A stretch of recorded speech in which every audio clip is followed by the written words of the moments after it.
Thank you very much, and thank you everyone for having me. Hello from the United States, from Westminster, a sister city to Paide, Estonia. Anyway, my name is Graham Dodge, executive director of a nonprofit here called Magic, and we do a lot of technology innovation, also education and incubation here in our community. Um, So for this topic, I just want to kind of briefly provide an overview for anyone who doesn't really know what Silicon Valley is. So most people are familiar with the name Silicon Valley, but not as familiar with how it came into being. This is where some of the world's biggest technology companies are based, names like Apple, Google, Meta, which are inextricably associated with the towns of Cupertino, Mountain View, Menlo Park, respectively.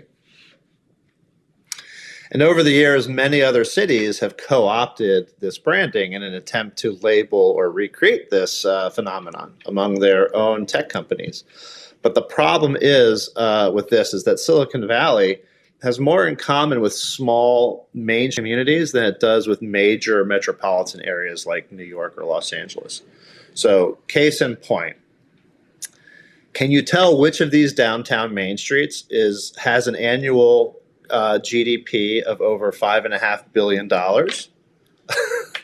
So the point being, you can't really tell, right? So most of you may recognize, most of you may not recognize the one on the left, which is actually downtown Mountain View, California, which is where Google is headquartered. And on the right is my own hometown in Westminster, Maryland. So prior to the computer age, both of these cities were both sleepy train station towns in the shadows of nearby metropolitan areas. So Mountain View was in the shadow of San Francisco and San Jose. My town, Westminster, is in the shadow of Washington, D.C. And Baltimore. So now both towns also originally offered low cost of living, high quality of life, which attracted defense contractors and their employees. Which is a key component here in terms of any kind of similarities or potential to develop this kind of prosperity. And then nearby colleges were invested in their workforce development. So you start to see some of that academic interdependency in these sort of small college towns already. So why then were the towns in Silicon Valley so prosperous when other Main Street communities throughout the U.S., throughout the world, suffered so much hardship later on? So in many cases, the difference is connectivity, first and foremost. That's sort of on the surface what you see.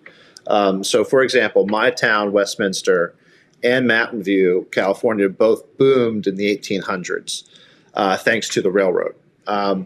But Westminster actually ended up cutting off its passenger rail service in the 1960s. And then it blocked major highway development later on. So essentially, Westminster is one of these towns that you can't get there from here, kind of a place. And it's sort of off the beaten path. So connectivity plays a huge component. So it's another key ingredient to being able to set up a city like Mountain View, California, for success. So some of the less obvious differences are in regards to economic development strategy.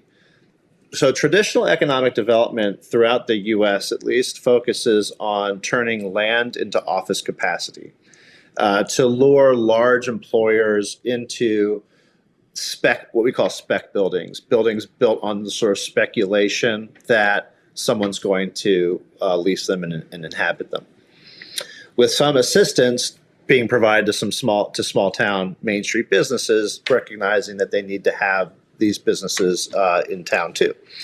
All really while emphasizing a large, low-wage workforce. But in Silicon Valley, you have what I would call technology-driven economic development, which emphasizes infrastructure for high-tech needs. Investing in small startup businesses is also another key component. Small businesses that have the potential to be high-growth companies. and a workforce perhaps of fewer but higher paying, higher earning specialists and higher paying jobs. So both models are then perpetuated by workforce development accordingly. And these are not mutually exclusive either. You could have both. But according to research conducted by the Kauffman Foundation, also based here in the US in Kansas City, Missouri, shows that if you only invest in attracting large employers through that strategy, then while you have big wins, so to speak, of a large amount of jobs coming to a town, you invariably have large losses with inevitable layoffs. And so when you invest in small startup companies, while there may be some more churn of those companies, since they all can't succeed, that the rate of creating these businesses creates more jobs and eventually leads to net new job growth in a region over time. So that's also a very key component to the success of a region. So let's look at what happened in Silicon Valley. So a lot of people will attribute the success of Silicon Valley to the semiconductor industry, which is exactly correct. So you had initially a company called Shockley that was set up to do semiconductors. They didn't last that long, and they begat a company called Fairchild Semiconductor. So the phenomenon of what I'm showing you here, of this sort of like companies begetting other companies, is in the very DNA of Silicon Valley. So starting in 1955, that new company, Fairchild Semiconductor, which was ostensibly more successful than Shockley, spawned hundreds of other startup companies, many whose names you won't recognize, but some of them you will, like Intel, for example, is in that outer ring. And these are some of the largest technology companies now in the world. Their combined value is estimated in the trillions, greater than the gross domestic product of most countries. They also share academic interdependency with Stanford University, which strategically positioned itself to develop the workforce needed for the semiconductor industry, not only creating a steady flow of workforce, but also aligning university research and development with the needs of the industry, which continues to this day. And this was highly irregular at the time. So to understand how irregular that was, you have to go back and look at when Stanford was founded as compared to all the other engineering schools and research universities in the US at the time. Prior to the 1950s, believe it or not, Stanford was considered a second-rate engineering school, far behind Harvard and the other established Ivy League schools. But that all changed when this man started with Stanford, and his name was Fred Terman. And he had connections with the U.S. government to actually get some of the research and development of the semiconductors to happen at Stanford University, and therefore then worked with government contractors and manufacturers to actually serve companies that would be in that region. So he's considered sort of the father of Silicon Valley.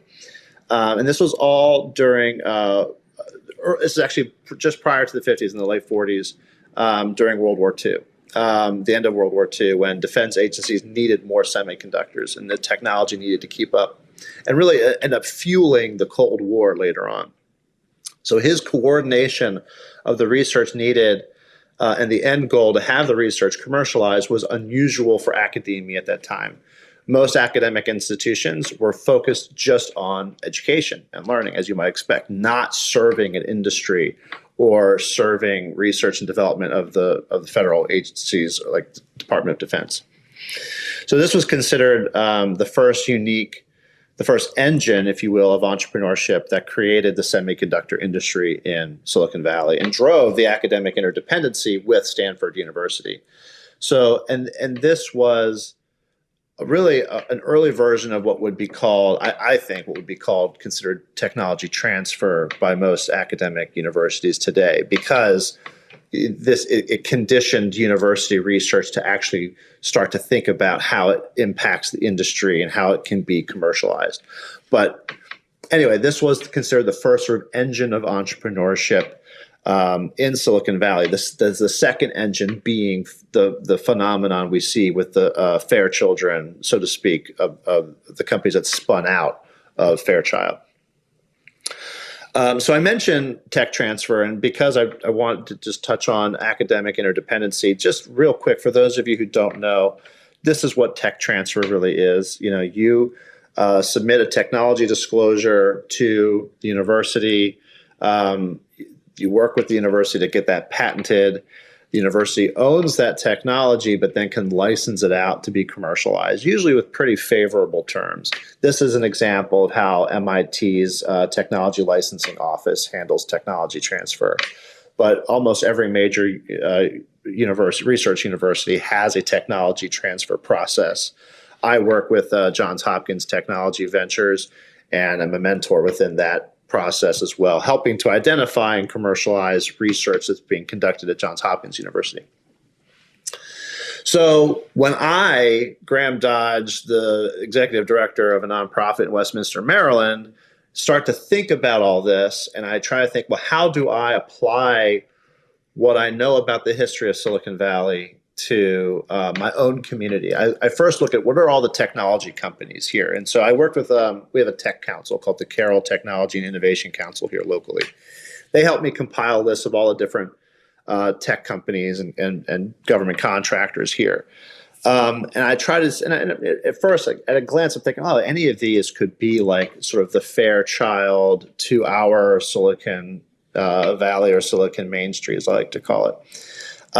But there's one sort of category of companies here that I'm seeing this phenomenon that you saw with Fairchild here locally.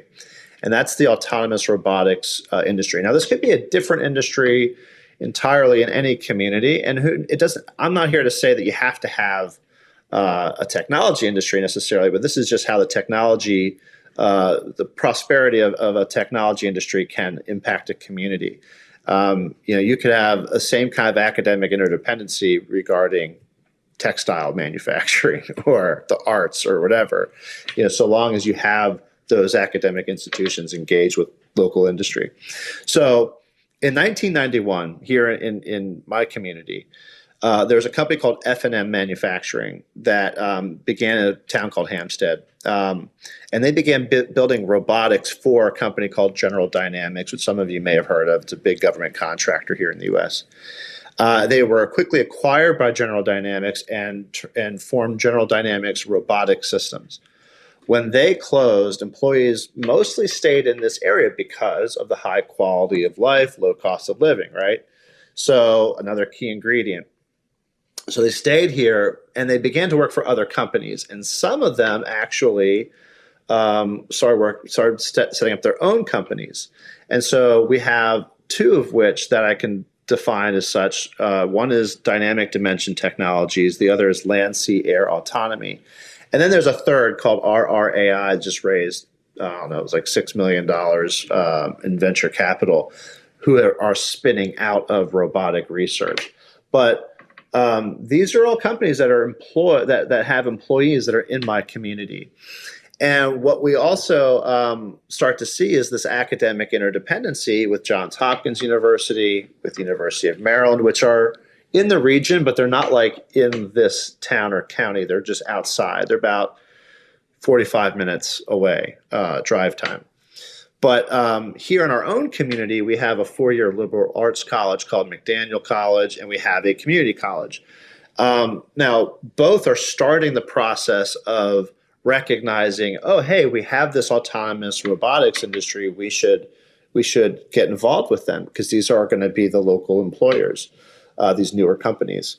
So I've been working with these two institutions to help them understand how they can actually serve the needs of these companies. So, like, for example, McDaniel has started a data science graduate program. That is now creating an undergraduate computer science program that will dovetail into that. And that'll qualify some of these students to have internships at these companies doing data analytics as one component of what they do. Likewise, Carroll Community College here locally is doing a lot more with drone aviation, drone piloting. And so the drone component of the autonomous robotics industry is something that they are serving already. And then you don't have to be an academic institution to have a role in all this. So my own nonprofit, Magic, we have this sort of nexus model where we see ourselves as creating technology education programs to draw in students or workforce, entrepreneurs and startups, investors and funding, and then industry volunteers and mentors. That helps us to output on behalf of the community economic development, workforce development, angel investing, syndication, and then startup acceleration, where we actually help get the startups set up for success. So that's just another example of how interdependency can form, not necessarily with an established accredited university, but nonprofits and other forms of education can play that role as well.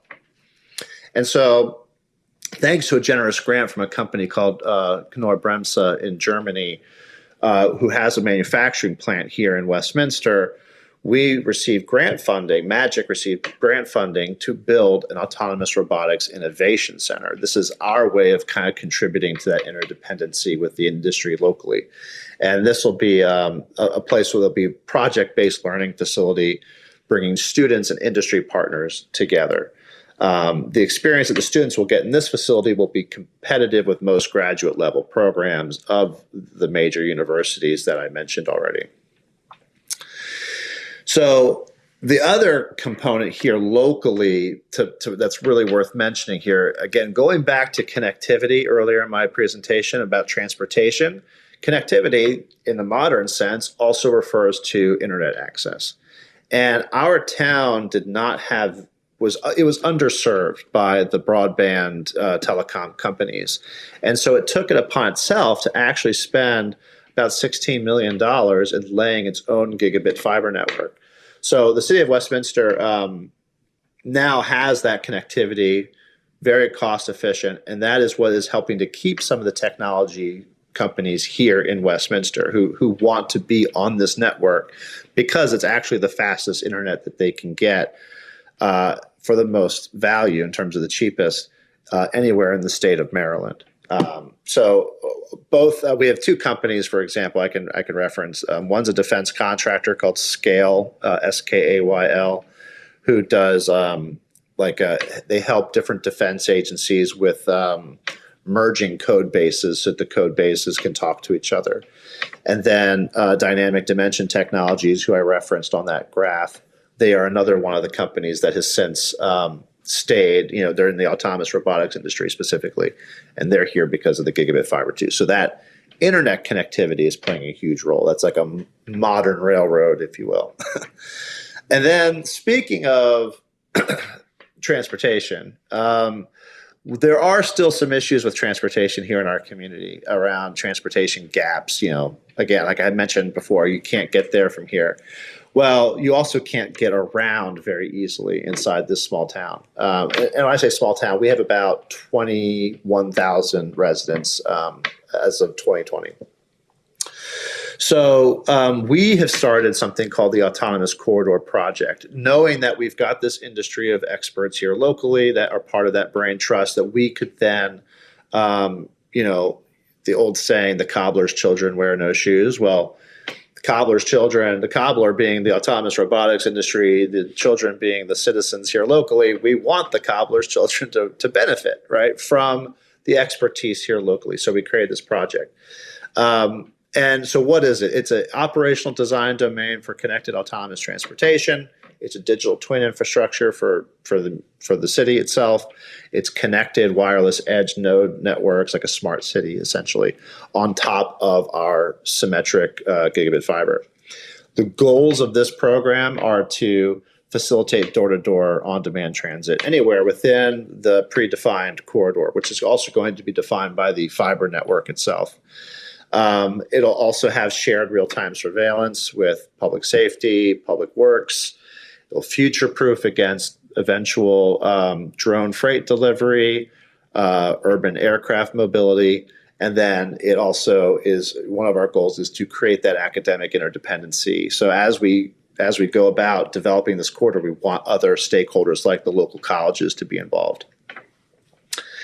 And then also, just as like a side note, I mean, when it comes to technology-driven economic development, technology, every dollar you spend on government technology, according to several papers I've read, basically improves those efficiencies by about $3. So you have this 1-to-3 ratio that is also observed when you also improve transportation. So, so that's another reason why this is important for the growth and the prosperity of the city, and really any city. So what we've done so far, we had this in phases. Phase one, we spent about 125,000 total combined value between in-kind donations from our industry partners and actual money being spent. We had live demonstrations of what the autonomous shuttles would look like and how they would perform. We have simulation videos we were able to create from this, and we did a lot of market research. So here are some photos, for example, of like, this was a couple of years, this was about a year and a half ago, right during the middle of the pandemic, when there was like a big lull and everyone thought, oh, okay, it's safe to go outside again. So that's why you see some people not wearing masks. But this was back in May of 2021. So that's what it looked like. We did ground Lidars scanning. And I'm just sharing all this because, you know, this is how we are applying the lessons learned from everything that I've mentioned so far. We have a LiDAR device on top of that purple car driving around. We wrapped the purple car in graphics so people knew what was going on. We worked with our local Civil Air Patrol, which is a civilian arm of the U.S. Air Force. And so we were able to get approval from our Federal Aviation Administration to do drone scans, aerial drone scans over the city during the day, which is hard to get permission to do in the U.S., nearly impossible, really, unless you have a special relationship with the Air Force in this case. And then that led to there being this photogrammetry scanning that allowed us to stitch that aerial view with the ground LiDAR view. And that's all being done in dynamic dimension technology software. So what all this really kind of ends up being is like we're also creating interdependency now with the government agencies locally, with the municipality itself. And that may be a little bit more unique to what we're trying to accomplish, because we know some of the funding to support this industry can actually come, those research and development dollars can come from government agencies. So our whole goal in this case is to not only serve this industry of autonomous robotics, but to benefit from the expertise by applying everything that they do for other agencies and organizations here locally. And that'll also then, at the very end of the day, mean more accessibility for everyone in the community with special needs or otherwise. Students who want to engage with, the downtown shopping districts, people that just need to get around, need to get to jobs, need to go shopping. All of that becomes something that now we can accomplish as a community, whereas before, it's very heavily it's a car community. Lots of there's no easy way to get anywhere really in the city. There's no bus system. There's no bike lanes even. So this will help leapfrog a lot of other historical transportation gap issues in our community. And so all of this amounts to what we call Silicon Main Street as a vision for our town here in Westminster. So that could be different in anyone else's town. Like there could be, Tallinn could have Silicon Tallinn, or whatever. You can apply all these concepts to really any city that has some of those key ingredients. Again, being, high quality of life, low cost of living, some sort of academic institution, whether it's a established university or if it's a new nonprofit that's offering classes in Python or whatever else. Like you can create that academic interdependency really in many different ways. And then the sort of the novel approach that we're taking in Westminster is to also include interdependency with the municipality itself, so that a lot of the concepts become part of a sandbox infrastructure for the city. So I will leave it at that and open it up for questions. Thank you very much, ladies and gentlemen.